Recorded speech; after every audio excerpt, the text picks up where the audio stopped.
हाइप्रोपिया, हाइप्रोपिया किससे कहा जाता है? तो फ्रेंड्स अगर हम सिंपली कहें, जब हमें नजदीक में देखने में प्रॉब्लम होता है उस कंडीशन को हम कहते हैं हाइप्रोपिया। ओके, तो फ्रेंड्स अब चलिए डेफिनेशन में जाते हैं। It is a refractive condition where the parallel rays after refraction through the eye will form a point focus behind the retina when accommodation is at rest। Okay, तो friends जब हम एक object को देखते हैं वहां से जो लाइट रिफ्लेक्ट होके हमारा आइज में एंटर करता है वो पैरेलल रेज ऑफ लाइट हमारा रेटिना में फोकस होने की बजाय हमारा रेटिना के पीछे बिहाइंड द रेटिना फोकस होता है बिना एकोमोडेशन के, जिसको कि हम कहते हैं हाइप्रोपिया। क्लियर? अब नेक्स्ट क्लासिफिकेशन ऑफ हाइप्रोपिया जो कि 3 टाइप्स का होता है। First axial hyperopia, second curvature hyperopia and third index hyperopia. Okay, तो फ्रेंड्स फर्स्ट बात करेंगे एक्सियल हाइप्रोपिया के बारे में। It is a condition where the axial length of the eye is less than 24 mm. For example, microphthalmos. Okay?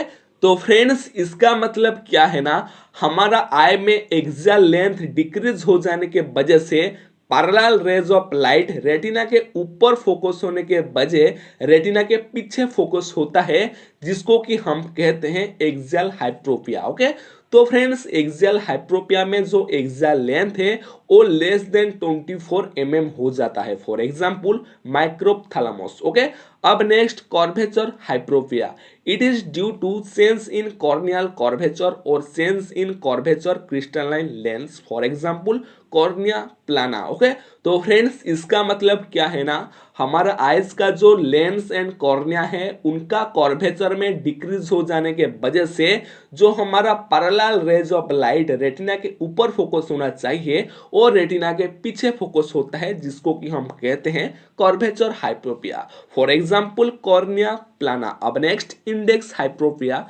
It occurs due to a decrease in the index of refraction and density in any part of the optical system of the eye। Okay, तो friends हमारा eyes का refractive index decrease हो जाने के वजह से parallel raise of light retina के ऊपर फोकस होने के बजाय रेटिना के पीछे फोकस होता है, जिस कंडीशन को हम कहते हैं index hyperopia. Okay, so friends simply अगर हम कहें एक्सियल हाइप्रोपिया एक्सियल लेंथ में डिक्रीज होने के वजह से होता है, कर्वेचर हाइप्रोपिया कर्वेचर में डिक्रीज होने के वजह से होता है and index hyperopia refractive index में डिक्रीज हो जाने के वजह से होता है। ओके, तो फ्रेंड्स अब चलिए नेक्स्ट चलते हैं classification of hyperopia based on accommodation status. Okay, so friends first facultative hyperopia, the amount of hyperopia that can be corrected by the patient's accommodative effort। Okay, तो फ्रेंड्स एक hyperopia patient अपना accommodation को use करके जितना amount of हाइप्रोपिया को correction कर लेता है उसको हम कहते हैं फैकल्टेटिव हाइप्रोपिया। क्लियर? अब next absolute hyperopia. After using accommodation the remaining uncorrected hyperopia is known as absolute hyperopia। Okay, तो फ्रेंड्स एक हाइप्रोपिया पेशेंट अपना एकोमोडेशन को यूज करने के बाद जितना amount of hyperopia uncorrected hyperopia रह जाता है उसको हम कहते हैं एब्सोल्यूट हाइप्रोपिया। ओके, अब next manifest hyperopia. The total amount of hyperopia after paralyzing the accommodation। Okay, तो फ्रेंड्स हम एकोमोडेशन को पैरालाइज करने के बाद जितना अमाउंट ऑफ अनकरेक्टेड हाइप्रोपिया रहता है उसको हम कहते हैं manifest hyperopia. Clear? So friends अब next latent hyperopia.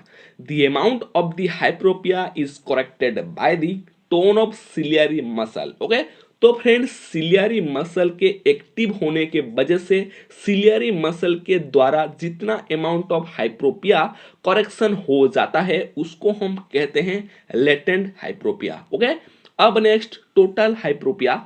The hyperopia estimated under complete cycloplegia is known as total hyperopia. Okay, तो फ्रेंड्स यही था हमारा क्लासिफिकेशन ऑफ हाइप्रोपिया के बारे में। फ्रेंड्स अब next signs and symptoms. First asthenopia fatigue eye strain on prolong near work headache for near vision shallow anterior chamber in case of high hyperopia. Okay, तो friends hyperopia के case में जब हम एक कंटिन्यूसली नियर वर्क करते रहते हैं या फिर हम कंटिन्यूसली पढ़ाई करते रहते हैं तो हमारा आइज में स्ट्रेन आता है, आई में पेन होता है या फिर हमारा आइज थका हुआ महसूस होता है, टायर्डनेस हमारा आई में महसूस होता है। ओके, उसके साथ हेडेक, हमारा सर में दर्द होता है, हमें अच्छे तरीके से पास से दिखाई नहीं देता है एंड अगर हम स्लिट लैम्प से देखते हैं तो हमारा सेलो एंटीरियर चैम्बर रहता है in case of high hyperopia. Clear? So friends, अब नेक्स्ट करेक्शन ऑप्शंस जिसमें कि आता है स्पेक्टाकिल लेंसेस जिसमें हमारा कॉन्वेक्स लेंस यूज किया जाता है। अब next contact lenses, refractive surgery. Clear? तो फ्रेंड्स बस इतना ही था हमारा हाइप्रोपिया के बारे में। उम्मीद करता हूं कि जितना सारा चीज आज मैं आपको बताया आपको समझ में आया होगा एंड आप सेशन को एंजॉय किए होंगे। अगर हाँ है तो प्लीज वीडियो को लाइक कीजिए, कुछ डाउट्स है तो कमेंट्स कीजिए एंड हाँ अगर आप इस तरीके से और भी वीडियोस देखना चाहते हैं, आई एनाटॉमी, फिजियोलॉजी, फार्माकोलॉजी, आई डिजेस्ट, ऑप्टोमेट्रिस्ट, ऑप्थेल्मोलॉजिस्ट, आई एग्जाम्स, माइक्रोबायोलॉजी के बारे में, तो प्लीज हमारे चैनल को सब्सक्राइब करके बेल नोटिफिकेशन को ऑल पे रख देना ताकि आने वाले हर वीडियो का नोटिफिकेशन आपको तुरंत मिल सके एंड आप हमारे साथ हमेशा जुड़े रहें। तो चलिए दोस्तों, तब तक के लिए bye bye, take care, see you in next video. Thank you so much.